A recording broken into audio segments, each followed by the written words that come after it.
मजहब की तालीम, जिहाद का सिलेबस। बातों को ये खुदा का कानून बताते हैं देवबंद वाले या पर्सनल लॉ बोर्ड वाले, वो सारी बात उसमें 90% बातें वो हैं जो खुदा की किताब के खिलाफ जाती हैं।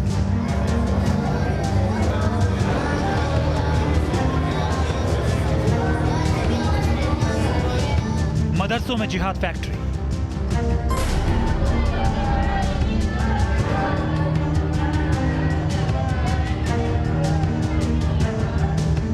बहुत बड़ी साजिश, खौफनाक खुलासा।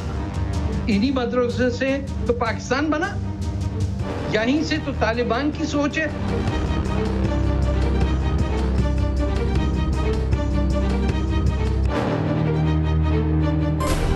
दारुल उलूम देवबंद हिंदुस्तान में इस्लामी तालीम का सबसे बड़ा केंद्र।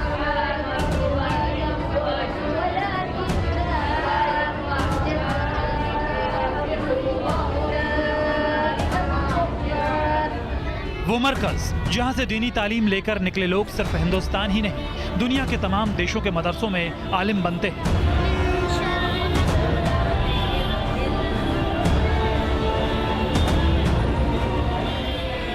मस्जिदों में मौलाना बनते हैं। शरीयत के हिसाब से इंसाफ देने वाले काजी बनते हैं।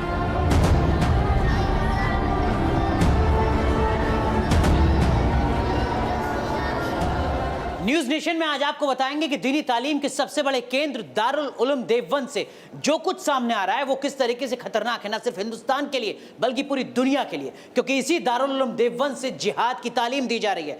वो जिहाद की तालीम जो कट्टरता फैलाती है, जो सबसे ज्यादा खतरनाक है सिर्फ इस मुल्क के लिए नहीं बल्कि जमहूरियत के लिए, पूरी दुनिया के लिए।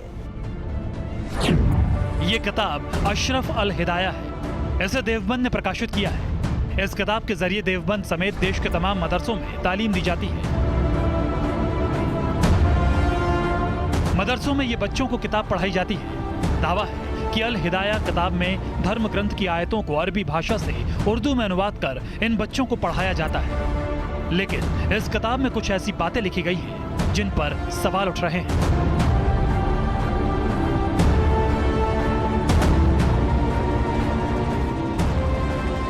दारुल उलूम देवबंद के सिलेबस में शामिल अल हिदाया किताब के 17 नंबर पेज में क्या लिखा है। सबसे पहले आप ये समझिए देवबंद की किताब में क्या है। देखिए क्या है इस किताब में, अब आइए आपको बताने जा रहे हैं। नंबर 1 जो पॉइंट है वो ये है, शरीयत में जिहाद दीन हक की तरफ बुलाने और जो उसे कबूल ना करे उसका कत्ल करने के लिए कहा जाता है। दूसरा जो मुख्य बिंदु है वो ये कि जाहिर है कि अरब के सिवा जो शख्स जजिया देने पर भी राजी ना हो उसका भी कत्ल करना। और तीसरा मुख्य बिंदु जो इस किताब में है वो आपके सामने, इस जिहाद की तारीफ यह है कि पूरी सलाहियत को अल्लाह के रास्ते में कत्ल करने में सर्फ यानी कि खर्च कर देना। और तीसरा मुख्य बिंदु जो देवबंद की ये किताब है उसमें क्या है वो जरा अब आपको बता देते हैं। अगला बिंदु क्या है, चाहे खुद से कत्ल करना हो या कत्ल करने वाले गाजियों यानी कि योद्धा की मदद करना, चाहे दौलत से हो या राय मशवरे देकर हो या उनकी भीड़ बढ़ाकर हो या किसी दूसरे तरीके से हो। जो पांचवा मुख्य बिंदु इस 17 नंबर पन्ने में लिखा है वो ये कि जिहाद की फजीलत बहुत ज्यादा है। पेज नंबर 17 देवबंद की ये किताब जिसका जिक्र लगातार हो रहा है। अब आप खुद अंदाजा लगाइए कि जिहाद की ये परिभाषा बताने वाली किताब पढ़ने वाले लोगों की सोच पर कितना खतरनाक असर डालेगी। न्यूज नेशन के वरिष्ठ सहयोगी दीपक चौरसिया ने इस पर केरल के राज्यपाल आरिफ मोहम्मद खान से बात की। आरिफ मोहम्मद खान वैसे तो किसी परिचय के मोहताज नहीं है, लेकिन हम आपको बता दें कि राजीव गांधी की सरकार में मंत्री रहे आरिफ मोहम्मद इस्लामिक कट्टरपंथ के मुखर आलोचक हैं। Text and context, Quran and temporary challenge जैसी बेस्ट सेलर किताब लिख चुके हैं आरिफ मोहम्मद खान साफ साफ कहते हैं कि अल हिदाया किताब के जरिए जो कुछ मदरसों में बच्चों को पढ़ाया जा रहा है वो खुदा के आदेश के खिलाफ है, पवित्र कुरान की शिक्षा के विरुद्ध है। लेकिन मैं एक चीज का और जिक्र करना चाहूंगा सर, एक जगह पर आपने एक किस पुस्तक को कोट किया है जो देवबंद में पढ़ाई जाती है मदरसों के अंदर। पुस्तक है अशरफुल हिदायत, शायद मेरा प्रोनाउंसिएशन थोड़ा गड़बड़ हो, जिसमें कहा जाता है कि शरीयत में जिहाद अशरफुल हिदाया, शरीयत में जिहाद दीन हक की तरफ बुलाने और जो उसे कबूल न करे उसे कत्ल करने को कहते हैं। और जाहिर है कि अरब के सिवा जो शख्स जजिया देने पर राजी ना हो उससे भी कत्ल करना इस जिहाद उससे उसका भी कत्ल करना। इस जिहाद की तारीफ यह है कि इन्हें पूरी सहालियत को अल्लाह के रास्ते में कत्ल करने में सर्फ यानी खर्च कर देना है, चाहे खुद से कत्ल करना या कत्ल करने वाले गाजियों योद्धा की मदद करना, चाहे दौलत से हो या राय मशवरा देकर हो या भीड़ बढ़ाकर हो या किसी दूसरे तरीके से हो। जिहाद के ताबे यानी अधीन रिबात है। रिबात का मतलब इस्लाम के इस सरहद पे जिसके बाद दारुल कुफ्र गैर इस्लामिक देश हो वहां यह कायम करना है। ये सर ये कौन सी शिक्षा है? मैं उसमें ये कहना चाहूँगा, अशरफुल हिदाया तो उसकी कमेंट्री है, किताब का नाम है हिदाया, अशरफुल हिदाया कमेंट्री है। मैंने जो लिखा है, अब नहीं लिखा, आज से 10-12 साल पहले ये आर्टिकल लिखे हैं मैंने, जिसमें मैंने यही सवाल उठाया है, बल्कि मैंने एक लंबा पेपर किया है, अगर आप कहेंगे तो मैं आपको भेज दूंगा, लगभग 70 पेजेस का है, जहां मैंने हिदाया के प्रोविजंस को पहले कोट किया है, उसके बाद कुरान की आयतों को कोट किया है। और ये मैं आज से नहीं कह रहा हूं, ये मैं शाहबानों के वक्त से कह रहा हूं कि ये लोग जो जिन बातों को ये खुदा का कानून बताते हैं देवबंद वाले या पर्सनल लॉ बोर्ड वाले, वो सारी बात उसमें 90% बातें वो हैं जो खुदा की किताब के खिलाफ जाती हैं। जाहिर है अशरफ उल हिदाया किताब के जरिए इन बच्चों को जो तालीम दी जा रही है उसे जिहादी सिलेबस ना कहा जाए तो और क्या कहा जाए।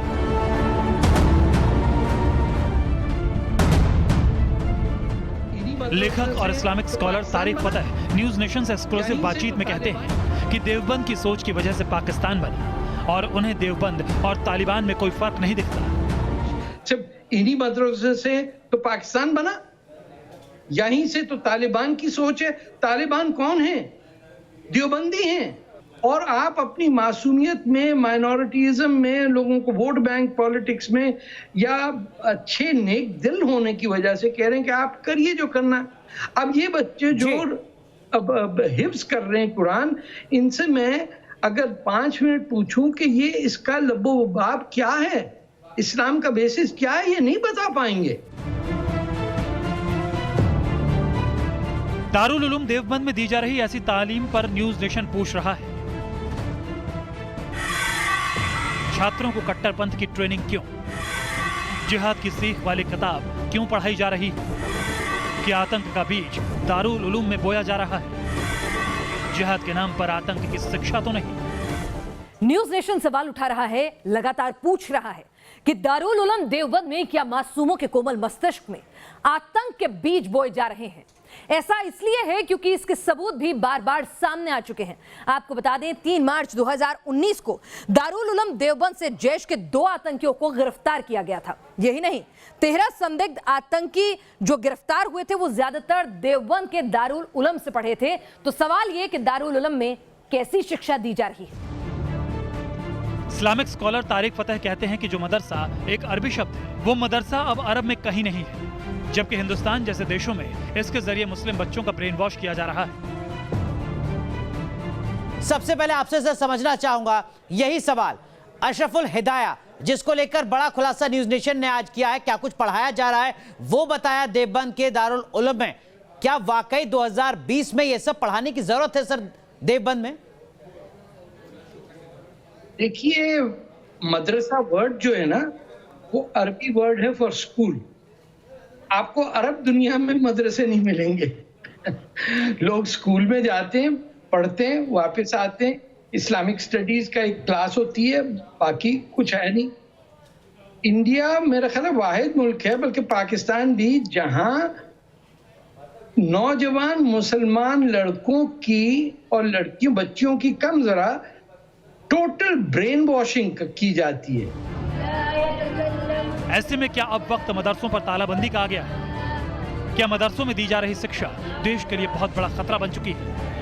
ये सवाल इसलिए क्योंकि पिछले 3 महीनों में आई इन खबरों ने पूरे देश को सोचने पर मजबूर कर दिया है। पहली खबर कश्मीर के शोपिया से आई, जहां एक ही मदरसे से निकले 13 छात्र आतंकी संगठन से सीधे जुड़े मिले। अब देवबंद के दारुल उलूम पर लगे हैं संगीन इल्जाम। तो वहीं असम में सरकारी खर्चे पर चलने वाले मदरसों को बंद करने का फैसला किया गया है। दूसरी ओर सवाल ये उठ रहे हैं कि इन मदरसों में तालीम आज की जरूरतों के हिसाब से भी बच्चों को नहीं दी जा रही। देवबंद और दूसरे मदरसों के इस जिहादी सिलेबस पर लगातार सवाल उठ रहे हैं। ऐसे में क्या अब तालीम के नाम पर जिहाद की शिक्षा देने वाले इन किलों को अब ध्वस्त करने का टाइम आ गया है? Team news nation. दमदार 10वें वक्त हो गए एक छोटे से ब्रेक का। ब्रेक के बाद बात करेंगे मुनव्वर राणा की जिहादी सोच की।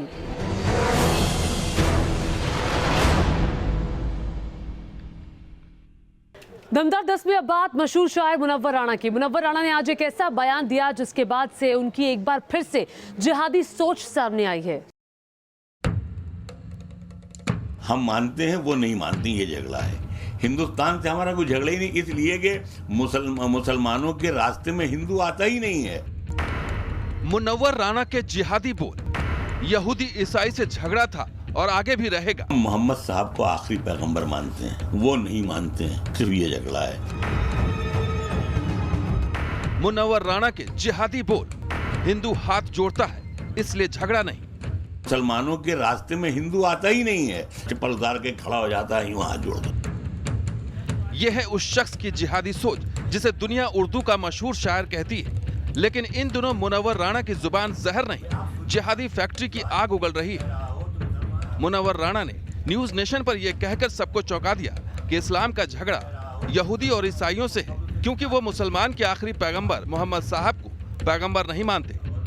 इतना ही नहीं, मुनव्वर राणा ने यहाँ तक कह डाला कि यह झगड़ा पहले भी था, आज भी है और आगे भी रहेगा।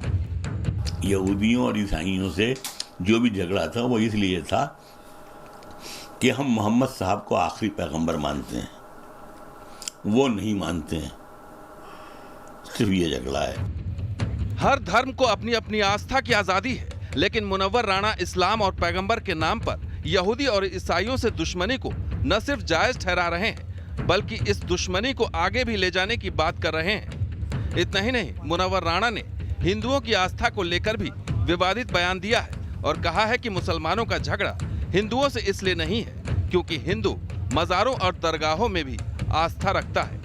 हिंदुस्तान से हमारा कोई झगड़ा ही नहीं, इसलिए कि मुसलमानों के रास्ते में हिंदू आता ही नहीं है।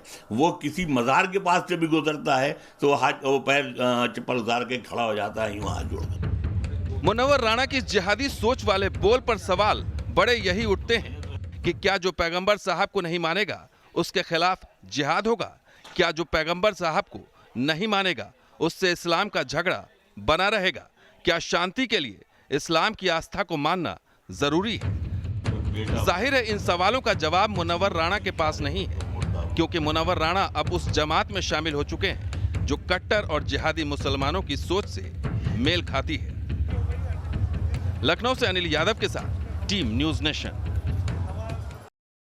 दमदार 10 में अभी के लिए इतना ही। आप देखते रहिए न्यूज नेशन।